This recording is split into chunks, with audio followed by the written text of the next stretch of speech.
आप देख रहे हैं ग्लोबल इंडिया टीवी। मराठा आरक्षण के खिलाफ राष्ट्रवादी अजीत पवार गुट के मंत्री छगन भुजबल ने आवाज उठाई थी। इसलिए पिछले कुछ दिनों से मराठा समुदाय की ओर से छगन भुजबल का विरोध हो रहा है। अब संकेत है कि छगन भुजबल को नासिक लोकसभा सीट से उम्मीदवारी मिलेगी।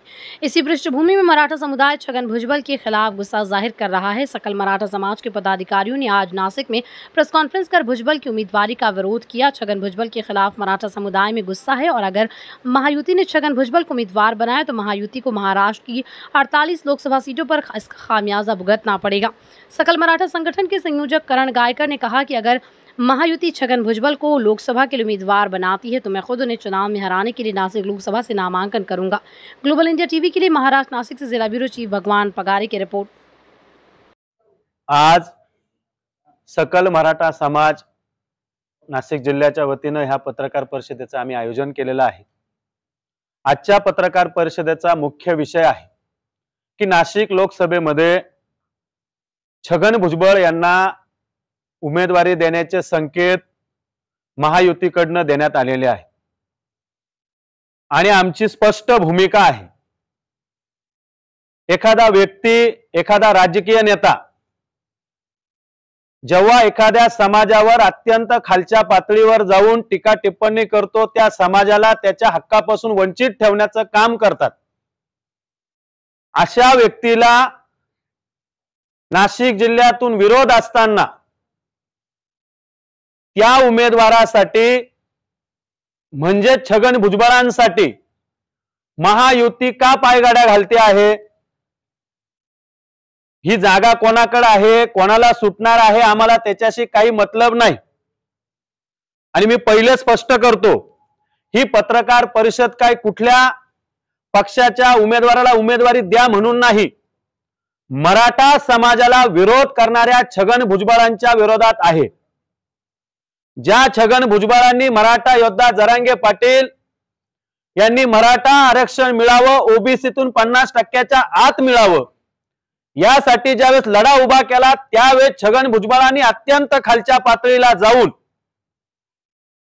मनोज जरांगे पाटलांवरच नव्हे तर मराठा समाजावर सुद्धा टीका केली, जाती जातींमध्ये वाद लावण्याचं काम केलं, इतर जातींना कारण नसताना मराठा समाजाच्या अंगावर सोडण्याचं काम जातीयवादी छगन भुजबळांनी केलं असल्यामुळे या नाशिक लोकसभा मतदारसंघात आम्ही महायुतीला या पत्रकार परिषदेमधून इशारा देतो की तुम्ही छगन भुजबळांना उमेदवारी देऊन तुमच्या पायावर धोंडा मारून घेऊ नका।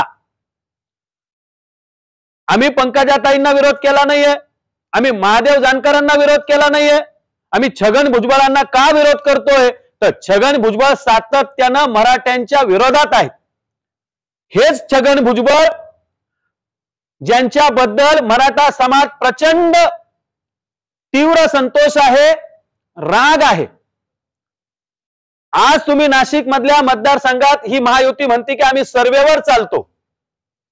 जर तुम्ही सर्वेवर चालता तर मराठा समाजात नव्हे तर इतर 12 बलुतेदार 18 पगड जातीतल्या लोकांना तुम्ही विचारा, ओपन विचारा, एकही माणूस म्हणणार नाही का छगन भुजबळांना उमेदवारी द्या, आम्ही त्यांना निवडून देऊ। त्या घटक पक्षातले नेते सुद्धा त्यांना स्वीकारायला तयार नसताना राज्याचे मुख्यमंत्री एकनाथ शिंदे, उपमुख्यमंत्री देवेंद्र फडणवीस, उपमुख्यमंत्री अजित दादा, तुम्ही हा घाट का धरलाय?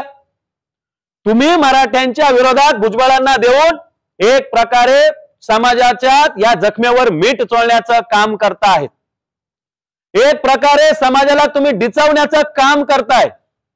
मग तुम्हाला मराठा समाज आणि समाजाची मतं किंवा त्या प्रश्नांची गरज राहिली नाही का? तुम्हाला जर मराठा समाजाविषयी कळवळा असेल तर तुम्ही भुजबळांना उमेदवारी देऊ नका, अन्यथा महाराष्ट्रातल्या 48 मतदारसंघात महायुतीच्या उमेदवारांना याचे परिणाम भोगावे लागतील आणि ते परिणाम तुम्हाला परवडणारे नसतील। मग मराठा समाज ज्यावेळेस भुजबळांना विरोध करतो त्यावेळेस आम्हाला जातीयवाद करता म्हणून बोलल्या जातं। अहो, त्या छगन भुजबळांनी संविधानिक पदावर बसलेले असताना ज्या पद्धतीने मराठा समाजाच्या विरोधात गरळ ओकली, हा सरकार आहे, मुख्यमंत्री आहे, उपमुख्यमंत्री आहे, त्या ठिकाणी सचिव आहेत, आयोग आहे, त्या सर्वांनी मिळून मराठा समाजाला 50%च्या आत आरक्षण देऊन ते जर न्यायालयात गेलं असतं तर त्या ठिकाणी न्यायालय लढाई भुजबळ जर त्यांच्या ओबीसीचे ते तथाकथित नेते स्वतःला म्हणतात त्यावेळेस लढले असते तर आम्हाला मान्य झालं असतं की ते न्यायालयात गेले, न्याय प्रविष्ट त्यांनी ती भूमिका बजावली. त्यांनी ते केलं नाही. त्यांनी रस्त्यावर उतरून मराठ्यांचे हातपाय तोडण्याची भाषा केली. त्यांच्या बरोबरच्या सहकार्यांनी मुंबईला जर मराठे आले तर अरबी समुद्रात बुडू इतक्या खालच्या लेवलला जर एखादा राजकीय नेता बोलत असेल आणि त्याला जर उमेदवारी देत असाल तर नाशिक जिल्ह्यात भुजबळांना पाडल्याशिवाय यापूर्वीही 2 मतदार निवडणुकीत 2 वेळा लोकसभेच्या निवडणुका झाल्यात. तुम्ही पाहिलं असेल, एकदा 2.25 लाखांनी एकदा 3.25 लाखांनी पडलेले भुजबळ हे निवडून येतील. ही जादुई शोध कुठल्या महायुतीतल्या नेत्यानं लावला त्यांनी आम्हाला स्पष्ट तरी करावं. आणि आता तर त्याच्या उलट आहेत. भुजबळांबद्दल प्रचंड रोष असताना तुम्हाला ओबीसी चेहरा द्यायचा ना, मग तुमच्याकडे देवयानी फरांदे आहेत, तुमच्याकडे लक्ष्मण सावजी आहेत, तुमच्याकडे शिंदे गटात सुद्धा ओबीसीचे चेहरे आहेत, राष्ट्रवादीकडे सुद्धा अजितदादांच्या ओबीसीचे चेहरे आहेत. तुम्ही त्यांना द्या. आमचा दुसऱ्या कोणत्याही व्यक्तीला विरोध नाहीये. आमचा छगन भुजबळांना विरोध आहे, लक्षात घ्या. कारण ते छगन भुजबळ हे मराठा समाजाच्या विरोधात असतात म्हणून आम्ही त्यांच्या विरोधात भूमिका घेतलेली आहे. आणि या ठिकाणी आम्ही तुम्हीच सांगितलं होतं की मराठा समाजाच्या भूमिकेशी महायुती समरस आहे, मराठा समाजाच्या प्रश्नांबद्दल महायुतीला जाण आहे. मग ही तुमची जाण आहे का? आमच्या जखमेवर मीठ चोळण्यासाठी आमच्या बोकांडी तुम्ही छगन भुजबळांना उमेदवारी देऊन तुम्ही मराठा समाजाला ललकारताय का? मराठा समाजाचा अंत पाहताय का?